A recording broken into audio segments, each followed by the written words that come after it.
Assalamualaikum warahmatullahi wabarakatuh. Hamdan wa syukran lillah, wassalatu wassalamu ala rasulillah, amma ba'd. Pemirsa Humas TV yang budiman, puncak dari sebuah ibadah adalah keinginan manusia untuk mendapatkan ridha Allah Subhanahu wa taala, di mana dalam Al-Qur'an salah satu orang yang berhak untuk mendapatkan ridha Allah tersebut adalah orang yang diberi gelar sebagai orang-orang yang muttaqin atau orang-orang yang bertakwa. Banyak orang-orang yang menyebut bertakwa, akan tapi yang perlu kita ketahui bahwasanya ada tersembunyi kalimat-kalimat dan makna-makna tertentu daripada kalimat takwa tersebut, di mana huruf yang terdapat dalam kalimat takwa tersebut mempunyai 4 huruf. Huruf yang pertama adalah huruf ta, yang kedua adalah huruf qaf, yang ketiga adalah huruf waw, dan yang keempat adalah huruf ya. Apa makna yang tersimpan dalam huruf-huruf tersebut? Maka ulama menetapkan bahwasanya huruf ta mengandung makna daripada sebuah sifat tawadu.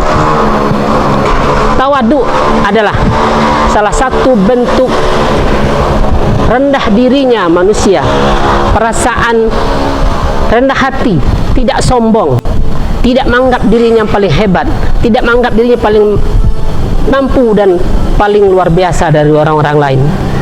Inilah yang seharusnya dipunyai oleh orang-orang yang bertakwa, mempunyai sifat tawadu, di mana sifat tawadu ini merupakan salah satu hal yang harus dimiliki oleh setiap umat manusia.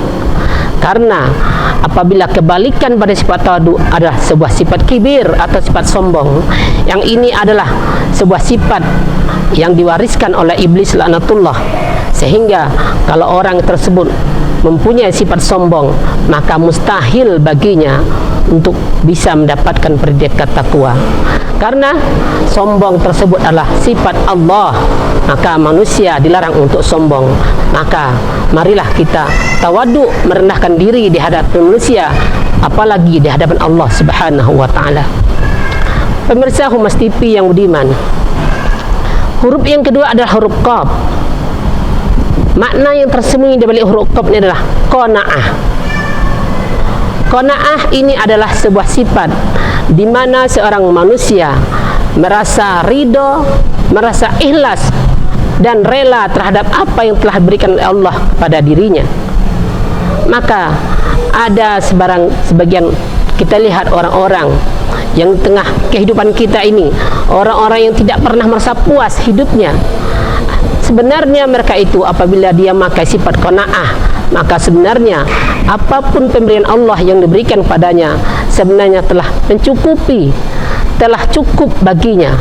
Maka oleh karena itu, marilah kita tanamkan sifat qanaah ini pada diri pribadi kita, pada umat, kepada manusia semuanya.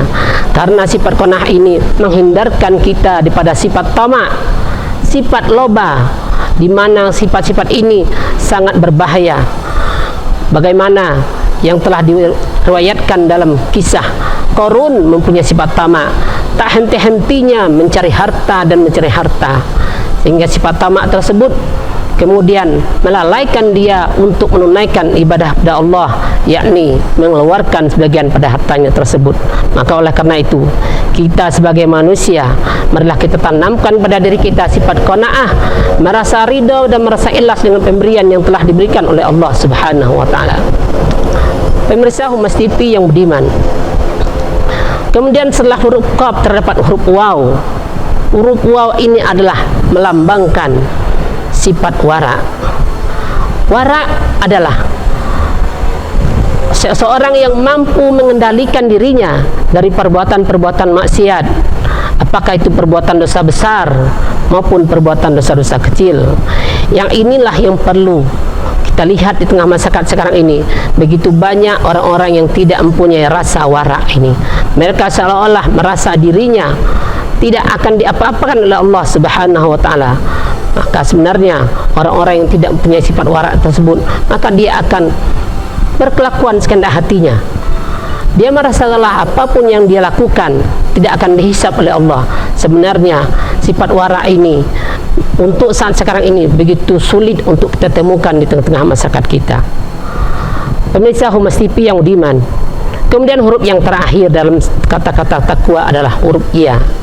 Huruf ya bermakna yakin. Maka kita sebagai umat manusia, setiap ibadah yang kita lakukan haruslah dilandasi dengan sifat yakin.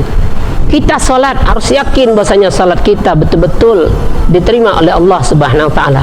Kalau tanpa keyakinan, maka setiap ibadah yang kita lakukan hanyalah sebuah bentuk ibadah yang asal-asalan.